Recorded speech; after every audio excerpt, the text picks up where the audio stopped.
भ्रष्टाचाराचा मार्ग दाखवला, गद्दारीचा मार्ग दाखवला, फुटीचा मार्ग दाखवला, तो हा समृद्धी महामार्ग आहे.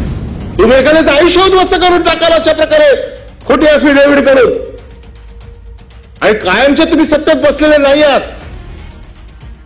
उद्या तुमच्यावर पण ही पाळी येऊ शकते. जर सरकार कुठे चुकत असेल, सरकार जर कुठे त्याची दिशा भरकटत असेल, तर सरकारला आपली चूक दाखवून देणं, सरकारच्या समोर आरसा उभा करणं, सरकार जर कुठे भरकटत असेल, कधी सरकारला सत्तेचा माज आला असेल, तर तो थोडासा कमी करणं, हे खरं म्हणजे मूळ विरोधी पक्ष नेत्याचं किंवा विरोधी पक्षाचं काम असतं. आणि म्हणून हा प्रस्ताव आम्ही शेवटी मांडत असतो. या प्रस्तावामध्ये मांडताना सगळ्यात महत्वाच्या ज्या गोष्टी मांडायचं आहे, कारण हे आता या सरकारचं शेवटचं अधिवेशन आहे, आणि असे एक युद्धशास्त्रामध्ये एक नीती आहे की ज्या वेळेला शत्रूला असं वाटतं की आता आपण हरतोय आणि आता आपल्या हातात काही राहणार नाही, त्यावेळेला ते संपूर्ण राज्य उद्ध्वस्त करून टाकायचं. म्हणजे उद्या जरी शत्रू आपला समोरचा जिंकला तरी त्याच्या हातात काही राहणार नाही, अशा प्रकारची सध्या या सरकारची स्थिती आहे. सगळं उद्ध्वस्त करून टाकायचं, अर्थव्यवस्था उद्ध्वस्त करून टाकायची, काही ठेवायचं नाही हातामध्ये. आणि ज्या पद्धतीचं बजेट मांडलं जातंय, आता आपण विचार करा की बजेट मांडलं जातंय आणि बजेट मंजूर विनियोजन बिल येतं ना येतंय तोपर्यंत पुरवणी बजेट मांडलं जातंय. मग बजेट मांडल्यावरती ताबडतोब पुरवणी बजेट मांडलं जातं. ते सुद्धा पुरवणी बजेट साधारण असे संकेत आहेत की बजेटच्या 10% हे पुरवणी बजेट असतं. हे साधारण संकेत आहेत. 90,000 कोटीच्या पुरवणी मागण्या मांडल्यात.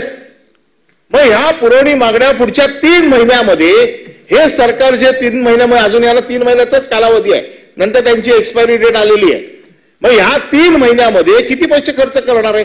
आणि हे खर्च करताना मी जसं म्हटलं तसं की सगळं उद्ध्वस्त करून टाकायचं, तिजोरीचा खडखडाट करून टाकायचा, आणि तिजोरीचा खडखडाट करताना जेवढं काय लुटून घेता येईल, जेवढं काय ओरपता येईल, जेवढं काय काढता येईल, ते सगळं काढून घेण्याचं काम हे आता हे सरकार करते. आता आपण मला विचाराल काय, तर मी सांगेन की हे बजेट इलेक्शनसाठीचं बजेट आहे. इलेक्शनसाठीचं बजेट याच्यासाठी की आता जे काय मंजूर झालेले आपले जे काय प्रकल्प आहेत, ज्या प्रकल्पांना आपण मान्यता दिलेली आहे, हे प्रकल्प देऊन टाकायचे, वर्क ऑर्डर, मोबिलायझेशन फंड देऊन टाकायचा, आणि मोबिलायझेशन फंड मध्ये एस्केलेशन कॉस्ट वाढवायची, आणि त्याच्यातनं कमिशन घेऊन उद्या ह्याच पैशावरती उद्या निवडणुकांना सामोरं जायचा. हेच पैसे उद्या निवडणुकीला वापरले जाणार आहेत. मग आपण मला विचाराल की असं कसं, तर मग मी आपल्याला सांगेन कसं ते. आता MSRDC म्हणजे आपल्याला माहिती आहे की ज्या MSRDC ने, समृद्धीने भ्रष्टाचाराचा मार्ग दाखवला, गद्दारीचा मार्ग दाखवला, फुटीचा मार्ग दाखवला, तो हा समृद्धी महामार्ग आहे. आणि या समृद्धीची डुप्लिकेट किंवा या समृद्धीचा पुन्हा रिप्लिका आता पुन्हा येऊ घालतोय. या 4 टेंडरमध्ये 4,112, 6,000, 6,000 आणि 6,000 म्हणजे जे साधारण एकूण 50,000 कोटीचं जे टेंडर होतं ते टेंडर 89 म्हणजे एकूण 90,000 कोटीला टेंडर गेलं. किती हजार कोटीचा भ्रष्टाचार आहे, किती हजार कोटीचा इलेक्शन फंड निघालेला आहे, याचा मोबिलायझेशन फंड किती जाणार आहे, आणि हा मोबिलायझेशन फंड गेल्यावरती किती मिळणार आहे. अरे कसे तुम्ही बिंदास लढता आम्हाला माहिती आहे ना. एकेका खासदारकीला म्हणे 30-30, 35-35 कोटी रुपये तुम्ही दिले असं आम्ही ऐकलंय. म्हणजे कमीत कमी हेच का तुम्हाला शिकवलं संघामध्ये? नितीनजींचा तर विचारच नाही करू शकत कोण. पण हे एवढे पैसे येतात कुठून? हे पैसे आले कुठून? हे पैसे हे असे निवडणूक फंड म्हणून तुम्ही जमा करताय.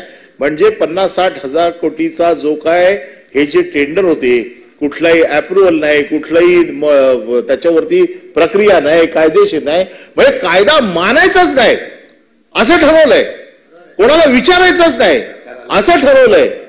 म्हणजे कोण आम्हाला विचारणार नाही, आम्ही जरा 45,000 रुपये टॅक्स भरला अर्ध्या बिल्डिंगचा पूर्ण, तर आम्हाला 5 दिवस ईडी मध्ये बसवून ठेवलं. 10 वेळा आमची चौकशी झाली, 4 खोटे गुन्हे आमच्यावरती दाखल झाले. मग ह्यांना कोण विचारणार नाही की नाही? कालच खालच्या हाऊसमध्ये रोहित पवारांनी एका अधिकाऱ्याची 3,000 कोटीची प्रॉपर्टी काढली. ते 3 वेगवेगळ्या बायकांच्या नावाने. त्यांची माहिती कमी आहे, ते माझ्या शेजारी राहतात. अजून उरलेल्या मी सांगितल्या असत्या.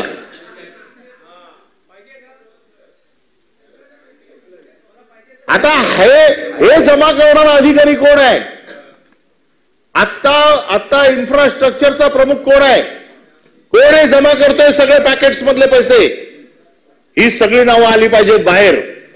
आज आम्ही हे तुमच्या समोर मांडतोय. याची उत्तरामध्ये आम्हाला अपेक्षा आहे की या उत्तरामध्ये हे सगळं आलं पाहिजे. तर माझं म्हणणं असं आहे की हा जो काय भ्रष्टाचार आहे, हा भ्रष्टाचार हा इलेक्शनसाठी फंड जमा करणारा भ्रष्टाचार आहे आणि ह्याचा पूर्ण खुलासा आम्हाला मिळाला पाहिजे. प्रत्येक रोडच्या टेंडरमध्ये किमान 6,000 कोटीचा हा घोटाळा आहे आणि या घोटाळ्याची चौकशी झाली पाहिजे. सरकारने एसआयटी नेमली पाहिजे आणि एसआयटी नेमून याच्यामध्ये जे अधिकारी आता हे सगळं काम करतायत, जसं समृद्धीमध्ये जी हुजूर झालं, जी हुजूरने समृद्धीमध्ये 3,000 कोटी कमवले, तसे या रोडमध्ये कोण जी हुजूर आहे मला माहित नाही. साधारण आम्हाला अंदाज आहे, पण त्याचं नाव अगोदर तुमची एसआयटी होऊ देत, मग त्याच्यानंतर आम्ही काढतो बाहेर. पण हे जी हुजूरवाले, सध्या जी हुजूरांचं मोठं वलय चालू आहे या राज्यात आणि फक्त जी हुजूरवाले सगळे जमा करतायत. आपल्याला माहिती आहे की महानगरपालिकेने किंवा राज्य सरकारने विरोधी पक्षांवरती वेगवेगळे प्रकारचे आरोप करायचे. एक नागडा पोपट आपण उघडा सोडला होता, जो सतत ओरडत हसायचा. आता सध्या थंड पडलेला आहे आणि ह्या नागड्या पोपटाने बऱ्याच लोकांवरती हल्ले चढवले. असा भ्रष्टाचार केला, तसा भ्रष्टाचार केला. अनिल परबला आतमध्ये जायचंय, याला आतमध्ये जायचंय, त्याला आतमध्ये जायचंय आणि त्याने रवींद्र वायकरांवरती हल्ला केला की 500 कोटीचा घोटाळा रवींद्र वायकरांनी केला. घोटाळा काय? तर जी जागा रिक्रिएशनसाठी आहे त्याच्यावरती त्यांनी क्लब बांधला आणि त्याच्यातनं पैसे कमवले, म्हणजे प्रोसिड ऑफ क्राईम. ईओडब्ल्यूने गुन्हा दाखल केला. ईओडब्ल्यूने गुन्हा दाखल केला, ताबडतोब ईडी घुसली. ईडीने चौकशी केली. ते त्यांची मिसेस, पार्टनर यांना सगळ्यांना आरोपी बनवून टाकले ईओडब्ल्यूने. ठीक आहे, चौकशी चालू झाली. माणसं घाबरवून टाकली. काही माणसं लालचेने गेली, काही घाबरून गेली. असे वेगवेगळे प्रकार वापरले गेले. काही लोकांना पैशाचा आमिष दिला, काही लोकांना घाबरवून घेतलं आणि वायकर त्या बाजूला गेले. त्या बाजूला जायच्या अगोदर त्यांची हायकोर्टात केस चालली. हायकोर्टात पूर्ण ताकदीने, म्हणजे वायकरांना परवानगी महानगरपालिकेने दिली होती. जसं सरकार बदललं, परवानगी रद्द करून टाकली. परवानगी रद्द केल्यावरती वायकर हायकोर्टात गेले. हायकोर्टात पूर्णपणे विरोध केला मुंबई महानगरपालिकेने की यांनी जागेचा वापर चुकीच्या पद्धतीने केलाय आणि म्हणून यांच्यावरती गुन्हा दाखल झाला पाहिजे. वायकर तिथे हरले. आम्ही सुप्रीम कोर्टात गेलो. सुप्रीम कोर्टात सगळे मोठे वकील लावले आणि पुन्हा हे सिद्ध केलं की वायकर चुकीचे आहेत आणि वायकरांनी गुन्हा केलेला आहे. आणि सगळी आर्ग्युमेंट जेव्हा क्लोजरला आली आणि क्लोज फॉर ऑर्डर मॅटर झाली, त्यावेळेला प्रकरण फक्त ऑर्डरसाठी ठेवलेलं आहे, अशा वेळेला वायकरांनी पलटी मारली. पलटी कबूतर, मॅटर उलट. लगेच महानगरपालिकेने क्लोज फॉर ऑर्डर झाल्याच्या नंतर ऍफिडेव्हिट फाईल केलं की आम्ही रिकन्सिडर करायला तयार आहोत. अरे मग एवढा वेळ काय करत होते तुम्ही? रिकन्सिडर करायला तयार आहोत, क्लोज फॉर ऑर्डर आहे, उद्या ऑर्डर होणार आहे अगोदरच्या दिवशी.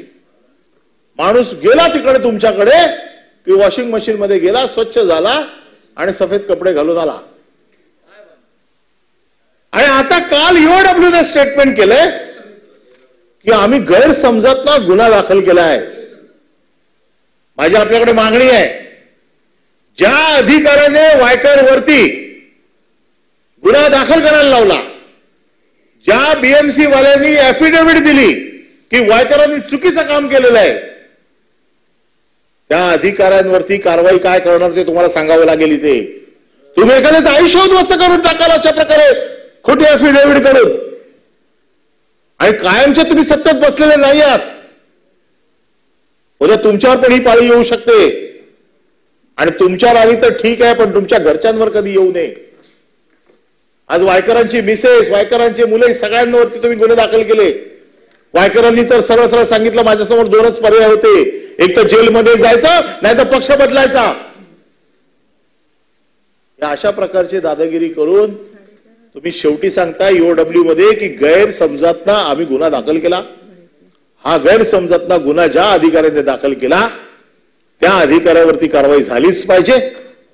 कमिशनर सस्पेंड झालाच पाहिजे, कमिशनरवरती कारवाई झालीच पाहिजे, कारण तुम्ही कोणाच्या तरी आयुष्याशी खेळताय, तुम्हाला कोणाच्या आयुष्याशी खेळण्याचा अधिकार नाहीये.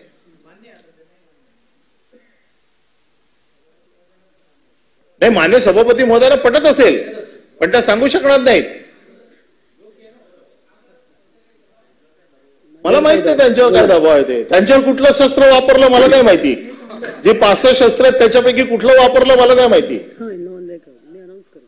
पण अशा प्रकारे खोटे गुन्हे महानगरपालिका करते, भ्रष्टाचाराचं कुरण झालंय महानगरपालिका.